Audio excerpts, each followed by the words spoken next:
oftentimes when we enroll in a program, let's say Brian enrolls in a master's program, but the courses don't start until the fall, that's where we're starting conversations with programs. How are you engaging Brian from today, July 31st through mid-August when his program begins? And oftentimes, learners are given access to a portal like the one that you see in front of you. In this case, it's University of Yellow Dig. And what lives in this portal? All sorts of content, resources, announcements. Students are just inundated with things that they are supposed to go and find. But what happens if Brian just has a question about the commuter life of a graduate student versus living on campus? Where does he go to ask that question? Or, what if he's looking for somebody maybe that works in his area, that's maybe online and going to take this online master's program, but closer to him geographically? Those are the types of things that we know learners are interested in learning about one another, about their universities, about the professors that they're going to have access to. So this is where we will think about actually integrating Yellow Dig inside of the Student Hub, inside of this portal where engagement can take place before courses even begin. And what you can see here is just Yellow Dig sitting inside of an iframe. And I don't want to get overly technical about how we create this integration, but this is where we're sitting down and we're talking about things outside of just LTI. Are we thinking about some sort of SSO strategy? Once they gain access to Canvas, how are they then accessing Yellow Dig? How are we creating pathways back to these student portals? Those are the conversations we're having around integration today. And for those that attended last week's session or who have seen Yellow Dig engage to some shape or form, you'll see that this is the same experience that you would expect inside of Canvas. In this case, it's used maybe a little differently. We're not passing points back to account for assessment, but perhaps we are using points to identify who in our community are the most engaged. Perhaps we're thinking about ways that we can use badges to shine light on users that are driving conversations in their communities. Or maybe we're using those points to incentivize orientation. Make Yellow Dig a portion of that student's orientation, and as a reward for participating, maybe they get a swag bag or a gift card to the bookstore. No matter what that incentive strategy may be, this is how the same gamification that Yellow Dig designed with courses in mind is now improving student engagement in ways entirely absent or that have nothing to do with that course. So, we think about how we can drive engagement. Now Brian has access to Canvas, and maybe he's still starting inside of the portal, but he wants to access Canvas. In the same way, now we will provide the LTI. So maybe this experience that I had shown before was not an LTI launch, and this is, but we still know that that's Brian. We still know that this is Brian, the student, accessing Canvas, in this case, accessing his courses. And here we now see the same Yellow Dig platform, the same community or style of community inside of the course context. So I'm going to dive pretty deeply into the features and the settings and what have you from this particular board. But I just want to pause for a moment and just see if there's anything at this point that you think it makes sense to add. Not at this time. Great. The only thing I think I could add is that it's possible for us to integrate a lot of different pieces into the Yellow Dig platform. And so we can work with almost any identity providing tool, whether that's your existing SSO, whether that's LTI, or whether that's bringing LTI into the portal. Mm-hmm. So we've kind of done it all at this point. Thank you, Brian. So I'm going to start by just calling to a couple of navigation items, some of the key differences between the Yellow Dig Discuss or the Yellow Dig Classic platform and what you now see in front of you. The first of which being that we cleaned up this sort of top bar. Before, there were several nav items going on up here. You had your main community or board navigation sort of nested beneath the rest of the nav items. So we've repositioned that, and you can see that those navigation items remain with you as you scroll and consume content on the feed. You'll also see that this create button follows you as well. We got a good amount of feedback that, and if a user wanted to just create their own post, they oftentimes were not remembering that they had to go back up to the top to do that. So we're solving for some of that and improving the experience. For those that may remember, there was a side nav on the right as well that allowed for searching and filtering and a number of different sort of features that allow you to boil down what you're looking at. Now all of those same features here just live at the top. You can expand and collapse posts, sort of programmatically, depending on the device that you're using. The filtering capabilities here are quite robust. You see here by group, that's something new that was not in the last platform. By badge, while we had badges, there are now multiple of them. So wanted to just make all of the navigation far easier to find, far easier to use. You'll see up here, this says U of Y Student Commons. This is the network that this community sits inside of. And this is another key difference between YellowDig Classic and YellowDig Engage. If University of YellowDig was using YellowDig Classic, they would have really just one entity that everything lived inside of. In the interest of not getting overly wordy, what we're allowing for is the same sort of sub-account strategies that you might produce in your LMS, where you can have separate settings, separate branding, separate communities for individual colleges, departments, individual aspects or facets of that student life cycle. And you'll always know where you sit in that sort of hierarchy from here. The boards page is where all of the users' boards will live, and they will see both boards that they already own and they are participating in, and those that maybe they have referenced in the past. As this list grows, this will automatically sort by those that are most recent. And then there's the notion of discovery. And I want to come back to discovery in a moment, but this was something that it was really hard for us to provide to the extent that our partners were asking in YellowDig Classic. You could create co-curricular communities for Greek life or academic advising or career advising, but it wasn't always as easy to direct the user to those. One of the reasons was because maybe it made more sense for that to get directed from the Student Hub. So now we can actually directly link to boards like this or communities like this from that Student Hub. However, once in YellowDig, we want to still enable discovery. You want to still allow the user to find those interesting communities or conversations that they might be interested in. And this is where that happens. This to me will be a foreground for even more innovation as we think about ways that we can allow for profile discovery, content discovery, and any number of other things that you might want to present to your students in a personal way. But before I digress too much further, let me go back into the board that we were focusing upon. In this case, it was Business 101. And we'll talk more about the features within a community. Whether you're using YellowDig Engage in a course or co-curricularly outside of the course, the feature set is largely identical. How those features are used, though, that's where there are key differences. I did a bit of scrolling. I want to scroll a little more just to show off a few other things for some folks. So you can see here the emojis. We talked a little bit about that. And when they're used in the post, that's not where they're actually resulting in any points. But as you can see here, this is where students are able to use those emojis to react to individuals' posts in the same way that they would have liked or loved posts in YellowDig Classic. But now these emojis can be tied to your point structure. So if you want to enable points for those things, you can do so. You can see here that as the comments thread, the same holds true. And you can see that just in general, the way that the content structured is far more modern. It should look a little bit more like it does when you share something in Facebook. Multiple articles can be shared, an article and a video and a poll.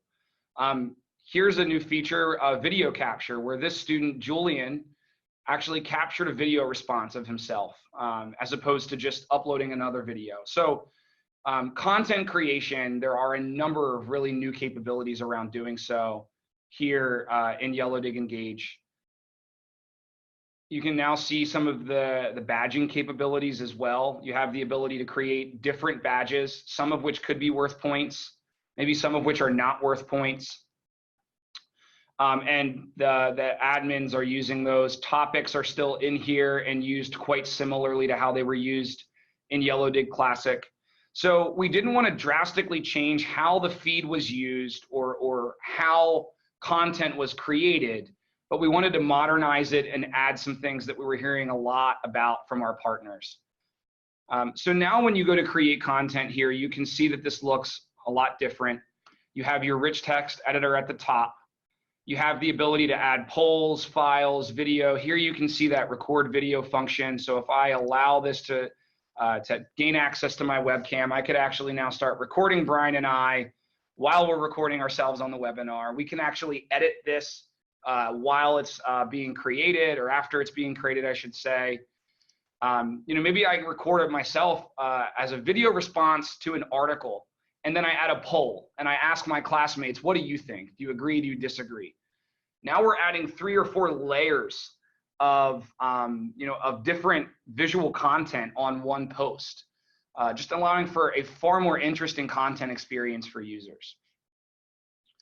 We still allow for @mentioning and hashtagging, and we still support LaTeX and code and all of those same things as well. Probably the last feature I'll call to here within the editor is actually the ability to create a canvas. So imagine a world where you're able to upload an image and annotate it. That's exactly what this will allow for. So a really, really great feature that we're excited to get more and more feedback from partners on how it can be used. So with that in mind, let me dive a little bit more deeply into what you see here on the side. So first, just starting with how we're presenting grades. I did see a question come in that I want to come back to, but before I do so, we got a lot of feedback that understanding someone's percent completion to their weekly goal versus their grade, if Yellow Dig is used in a graded context, that could have been a bit confusing, both for educators and for learners. So we're trying to simplify how we are presenting this. In this case, I'm the professor, so I haven't gotten any points yet. But the idea would be that as students earn points towards their weekly goal, that's represented here, whereas this shows them, really a true percent to the grade itself. And I'm going to click in here in a moment. It looked like you had something that you wanted to add. I just wanted to add one tidbit of reasoning behind this grading system. I'm sure there'll be many more questions around points, but one of the things that we wanted to alleviate with this point change is when students start in Yellow Dig Classic, they have 0 out of, say, 1,000 or 10,000 points. We got some feedback that was maybe a little discouraging to start with a big mountain of work ahead of you. So what the percentage is showing here is a percentage of how on target you are to reach 100%, with the idea that that might bring a little bit more of an encouraging and more realistic perspective of how you're doing. You don't have a C- in a class because you haven't got to week 7. It just hasn't been opened up yet. That's right. So a great example of how something like that is now shifted how we're presenting this. And something we're going to talk about later are deeper LMS integrations through APIs and additional LTI capabilities that will provide even more optionality in the gradebook itself. Looking at activity, this is a feed of the students' activity across the course, not just the students, but all activity across the course. So again, got a lot of feedback that it was hard to look at sort of a chronological order of actions, mostly for the educators to see really when things are happening and when they're giving things out, while students do, of course, have access to this view as well. This is a really, really interesting area of the platform that we've drastically changed. Before, the user would really have a sense for what they did in that week, and they would have a sense for how many more points that they needed to get. But how they earned those points and why they maybe didn't earn points on actions that they thought they should have, understanding, when their last point earning was, understanding across the course which weeks I'm actually earning the most points, which weeks did I fall behind a bit. You can see here that this course is one that maybe was slated for the past, but just a far more interesting representation of how points are changing over time. This is both helpful for students. It's also incredibly helpful for professors as they're closing out their courses and making sure that their points for each student reflect what they feel those students have earned. And while something I can't show you here, you know, it was somewhat difficult to change one student's points in Yellow Dig Classic to maybe give somebody extra credit for something they earned outside of Yellow Dig, or maybe even the inverse of which, taking a few points away. Far more flexibility around doing so here in Yellow Dig Engage. I want to come back to the question here, but I know we're already only at about 15 minutes left, and there are a few other things that I want to show you here. So the community tab works much similarly, or quite similarly, I should say, to the community tab in Yellow Dig Classic. You have here your leaderboard of students that are driving the most engagement. You can see who those administrators might be, as well as all of the followers or the students that are, you know, that are in here, but maybe not at the top. And then you can see pending invites. Let's say that you had a guest speaker for a week in class, and you didn't want that guest speaker to have access to all of Yellow Dig, but you did want to have that guest speaker have access to just your course temporarily. Now there's the notion of a guest role, both within the community as well as within the greater network.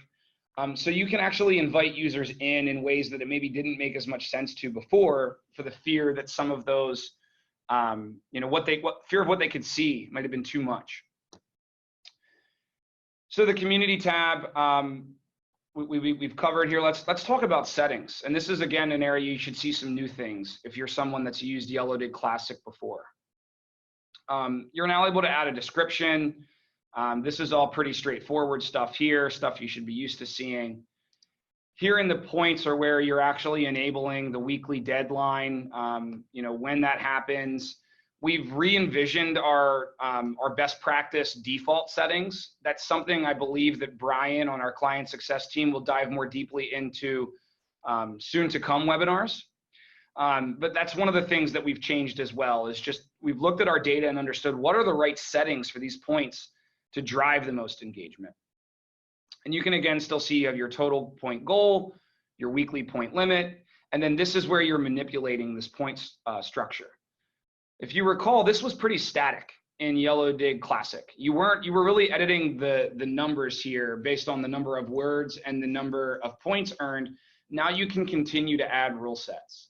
So I could continue to add different reaction weighted points based on the reactions that students are giving to one another. There's nothing in here about badging, but you know that you could also go ahead and add badges as well. So you can create custom badges, call them what you want, assign points for them what you want, assign an icon. So just adding far more flexibility here to add a qualitative element. You know, maybe that's something that you wanted, but the point system didn't quite provide for you. Now this very well should. Groups. I can cover this one pretty quickly. It'll automatically bucket students as they launch into groups, and then once they're in those groups, you can manipulate them in Yellow Dig. So it allows you to just programmatically create groups, manipulate those groups from inside of Yellow Dig. Another feature is automated clustering. I had called to a little bit ago. That does so upon LTI launch, actually. So there are a number of ways that we can think about groups. And this is, again, I would say similar to video. This is really our first pass at providing more group functionality, and that this will be an area that we will continue to try to push to provide more use cases as well. Here in the topics is where you're adding these. I'm not going to spend much time here because it's fairly straightforward. You'll notice that they're now color categoried to make it a little more visual. And here would be where you're configuring your emoji set. And for anybody that saw the emojis and said, well, what about all of the favorite emojis that are used for the wrong things? You can go ahead and disable those. So the educators, the instructors, or whomever is moderating the discussion, they'll have access to all of this. They can edit this here. Yeah, you'd be able to pick 5 emojis that are relevant for the course instead of a set of however many there are. That's right. So That's they right. can have more meaning that way. Blocked words. This is a place where you can go ahead and add, you know, words that when used, will prevent the post from going live and will fire off a notification to the user. This works kind of similarly to the flagging strategy that we had in Classic. While we're still providing for flagging, this does so before the post even goes on the board. So another really great feature that came directly through feedback from our partners. And then this is where you would be able to see all of those flagged posts. The admin area is where you'd be able to see different data reports that you could export, not so much visual, but things that you're able to actually take and analyze outside of YellowDig. Files work exactly as the Files tab did in YellowDig Classic. It's a quick reference point for any of those files shared. Probably the last thing that I'll talk about before we go into the last use case that we'll talk about today, alumni engagement, is just this dashboard.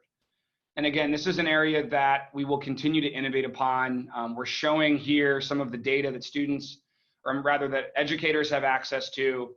The students see that points view. That's when they click their dashboard, they're seeing their points view and understanding really how they're doing on their own. And anything else you think that I haven't highlighted on the actual board level before we move into the next use case and on to the roadmap? No, it seems like we've covered. Okay. Yeah, everything that I would like to talk about. Let me take a peek here at these questions here very quickly. So there was an anonymous question on captioning in video, and something you'll see from our roadmap in a moment is that that's coming on our roadmap. So to Brian's point earlier, we didn't want to spend a tremendous amount of time on video until we really understood if it was something that the market, that our clients wanted. We've quickly affirmed that in a matter of weeks. So now we're going back to the drawing board about how we can continue to enhance our video function. How are we pulling in other video platforms? Maybe that's something we're thinking about as well. So that's something we're continuing to think about. I see a question on groups and understanding how it works with the LMS group environment. I'm going to chalk it up to the same exact example. This was first our pass at getting additional group functionality into YellowDig. In order to use the LMS groups, it requires a deeper LMS integration that we're working on right now. And that's also something that you can expect to come very soon from our product roadmap. We'll continue to come back to other questions as we progress. Hopefully you'll see more examples like I just had described where we're talking about something that's in here, but we're going to talk more about what's to come. So quickly going back to the student portal, and again, I'm actually going back to this slide here. You know, this is where we're thinking about driving engagement outside of the course context. Let's say Brian and I took that master's course together and we're building relationships. We both graduate, we're on to our careers, and now we're thinking about how we're going to engage with one another, how we're going to engage with other alumni, and that's a conversation that YellowDig is also now facilitating. So whether it be out of the same portal or from another portal, you'll actually be able to link YellowDig directly into the alumni experience. So in this case, again, an example of an alumni portal or another website that maybe alumni are using, and here being the place where that conversation happens. So, you know, welcome alumni, you know, a message from the community manager, maybe they're planning events. You know, there's examples of alumni looking to start regional chapters, maybe plan an event. Here's an example of a professor that's looking for an alum guest speaker in one of their classes. You know, maybe this is a place where you let students come in certain cases and actually access conversations with alumni to start to learn more about how they can enable themselves to head down the career path that they're looking for. So, you know, it should not look like a different YellowDig, but what we're talking about here is a very different use case with different users, but arguably very similar pain points. We need to drive engagement. We need to improve retention. Maybe it's not course retention, but it's keeping our alumni engaged long enough that they donate. It's keeping our alumni engaged long enough that maybe they come back and they take a certificate program with us, or they sign up for an executive course. So these are the types of use cases that YellowDig Engage now enables. And I would expect to see even more really, really interesting things by way of branding. I didn't show you a lot on branding, but that's another really, really big capability in the YellowDig Engage platform. And we didn't spend a ton of time actually inside of the network administrative flow. And while I maybe wanted to do that, I think in the interest of time, we can pause on that piece. If you are an administrator who would like to learn more about network strategies, that's something that you should please bring up with either myself, or Brian Verdine on the client success side, and we can talk more about how that plays into this overall structure as well.